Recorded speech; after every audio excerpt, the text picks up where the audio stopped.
ये कहानी है एक ऐसे मूर्ख राजा की जो हर समय अपनी रानी से चिपका रहता था, यहाँ तक कि राजसभा में भी उसे अपने साथ ही बैठाता था। एक बार राजा विक्रमादित्य अपनी सभा में बैठे हुए थे। बैठे बैठे उनके मन में अचानक ही एक श्लोक याद आया, तो उन्होंने अपने दरबारियों के आगे वो श्लोक फरमा दिया। मित्र देही और विश्वासघात की है सो नरक भोगेंगे, जब तलक चंद्र और सूर्य है।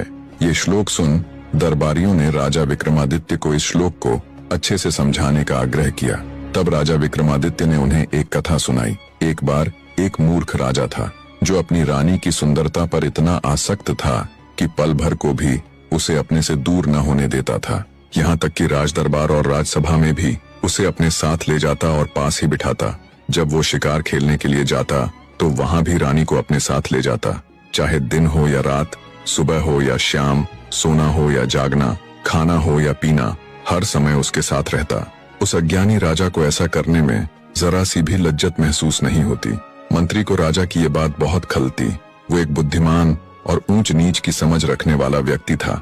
उसने अपने मन में ठाना कि कैसे भी करके वो राजा की इस आदत को छुड़वाएगा। एक दिन राजा को अकेला पाकर मंत्री उसके पास आया और सिर को झुकाते हुए हाथ जोड़कर खड़ा हो गया। उसने राजा से विनती की, अगर आप मुझे जीवन दान दे दें तो मैं एक बात कहूँ। मंत्री की बात सुन राजा थोड़ा सकुचाते हुए बोला, हाँ कहो, क्या बात है। आश्वासन पा मंत्री ने बोलना शुरू किया, महाराज, हर वक्त आप रानी के संग शोभा नहीं देते।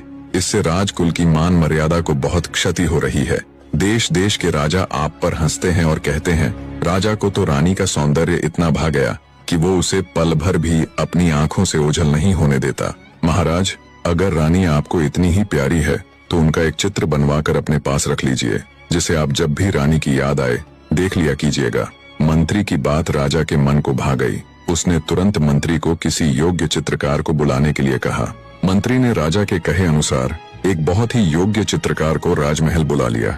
वो चित्रकार इतना योग्य था कि चित्रकारी के साथ साथ ज्ञान विद्या में भी निपुण था। उसने अपनी विद्या से रानी का एक अद्भुत चित्र बना दिया। जब राजा ने वह चित्र देखा तो वह चकित रह गया। चित्रकार ने रानी के सौंदर्य की हर सूक्ष्मता को इतनी बारीकी से उकेरा था कि राजा स्तब्ध था।